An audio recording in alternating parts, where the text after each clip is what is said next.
दोस्तों नमस्कार। आज की इस वीडियो में हम बात करेंगे कक्षा 10वीं का एक नया सीरीज जिसको हम वायरल सीरीज के नाम से दिए हैं। ठीक है, वायरल क्वेश्चन सीरीज। इसमें लगभग हम 75 से 100 प्रश्न ऑब्जेक्टिव करेंगे और इसमें हमारा ये गारंटी है कि इससे 30 प्लस क्वेश्चन आपको सेम टू सेम या सिर्फ अंक बदल के देखने को मिलेंगे।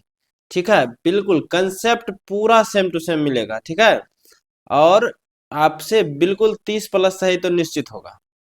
तो बिना समय गवाए शुरू करते हैं। मेरा यहाँ पर पहला प्रश्न है कि tan 30 degree, sine 30 degree, cot 60 degree और कोसेक 30 डिग्री। चूंकि ये ऑब्जेक्टिव सीरीज है और सब कोई पढ़ भी लिए हैं बढ़िया से, हम डायरेक्ट मान रखते हैं। टेन 30 का मान होता है 1/√3 गुना साइन 30 का मान 1/2 गुना कॉट 60 का होता है टेन 60 का मान √3 तो कॉट 60 का 1/√3। कोसेक 30, साइन 30 का 1/2 उसका उल्टा तो 2/1। तो यहाँ 2 से 2 हमारा चले जाएगा, ऊपर में बचा 1, नीचे में √3 गुना √3 3, तो 1/3 यही हमारा सही जवाब। ठीक है, अगला सवाल। प्रश्न संख्या दूसरा कहता है समांतर श्रेणी 10 7 4 का 10वां पद। 10वां पद हमारा होता है A10, जिसको A प्लस 9D कह सकते हैं। और A होता है पहला पद। पहला पद दिया है 10 तो 10 रख दिए। 9 इंटू डी, डी होता है दो पदों के बीच का अंतर। कोई सा दो पद ले लीजिए, चाहे तो 7 और 10 और 4 या 7। तो दो पदों के बीच का अंतर निकाल देते हैं, यानी A2 माइनस A1। दूसरे पद में पहला पद को घटा देंगे तो 7 में से 10 जाएगा -3, तो 9 गुना -3, तो 10 प्लस गुना माइनस माइनस 9 या 27। 27 में से 10 जाएगा तो कितना बचेगा? -17। Option C. प्रश्न संख्या तीसरा। यदि किसी समांतर श्रेणी का nवां पद Tn बराबर 2n प्लस 5 तो T4 बोला है। देखिए Tn दिया है, इस तरह का प्रश्न आपको निश्चित रूप से परीक्षा में देखने को मिलेगा। Tn के जगह An दे देगा, ठीक है, लेकिन इस तरह का क्वेश्चन आएगा। Tn बराबर 2n प्लस 5 दिया है, बोला है T4 बताइए। कुछ नहीं करना है, n के जगह 4 रखिए, आपका उत्तर तो 2 गुना 4 प्लस 5, 2 चौक 8 प्लस 5 कितना? 13। यही हमारा सही जवाब। प्रश्न संख्या चौथा कहता है px बराबर x की घात 5 प्लस 1 में gx बराबर x प्लस 1 से भाग देने पर px बटा gx का घात। घात मतलब क्या? सबसे बड़ा घात बताना है। तो इस तरह के प्रश्न में आपको सिर्फ पहले पद में सिर्फ एक बार भाग देना है, पूरा भाग दे करके दिमाग खराब नहीं करना है। एक बार में हमारा खा रहा है x की घात 4 बार में। ये कैसे होता है ये हम पूरा सिखाए हैं सब्जेक्टिव वाले सीरीज में, वो आप देख सकते हैं। फिलहाल एक बार सीख लेते हैं। इसका पहला पद लेना है x की घात 5, और जिससे भाग दे रहे हैं इसका भी पहला पद वो है x की घात 1। तो 5 में से 1 चला जाएगा, भाग में पावर घटता है, तो x की घात 4 से हमको गुना कर देना है इसमें। तो x की घात 4 गुना x की घात 5 और x की घात 4 गुना 1, x की घात 4। घटाते हैं तो घटाने के लिए साइन चेंज कर देंगे, जैसे ये हमारा कट जाएगा, बाकी ये सेम टू सेम उतर जाएगा। आगे करने का कोई मतलब नहीं है। ये हमसे बड़ा घात पूछता है तो यही हमारा सही जवाब हो जाएगा x की घात 4। प्रश्न 5। यदि बहुपद px का एक शून्यक -3 हो तो निम्न में से कौन px का एक गुणनखंड होगा?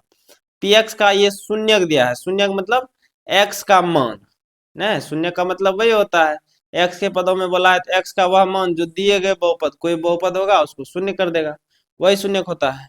तो x -3 दिया है, x बराबर -3 x का मान है।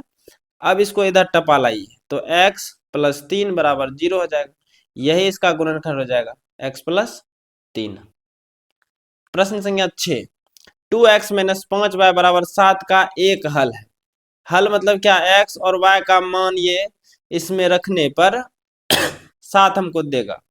तो बारी बारी से रख के देखते हैं। पहला वाला मान रखते हैं, ऑप्शन ए का चेक करते हैं। तो 2 गुना x के जगह रखेंगे 6 -5 गुना y के जगह रखेंगे 1, तो 2 छक्की 12 -5, 12 में से 5 गया 7। देखिए RHS के बराबर आया कि नहीं आया? यही हमारा सही जवाब। आगे चेक करने का जरूरत नहीं है। अगर बे मतलब का चेक करना है तो हम एक ठोक कर देते हैं। इसमें रखेंगे 2 गुना x का मान -6 -5 इंटू y है, y की जगह रखेंगे 1, तो 2 गुना -6 हो जाएगा -12 -5। देखिए -17 आ रहा है, नहीं होगा। फालतू सब जब पहले ऑप्शन में आ रहा है तो ये सब चेक करने का कोई मतलब नहीं है। इसका सही जवाब 7। अगला प्रश्न देखते हैं, प्रश्न संख्या 7 कहता है समांतर श्रेणी 2, 6, 10, 14 के लिए A20 - A10 का मान है। ये भी काफी बढ़िया सवाल है, निश्चित आता है।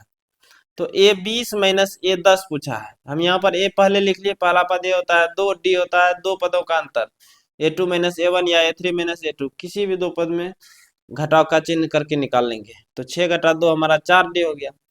A20 घटा A10 वाला है, तो A20 को A + 19D लिख सकते हैं और A10 को A + 9D।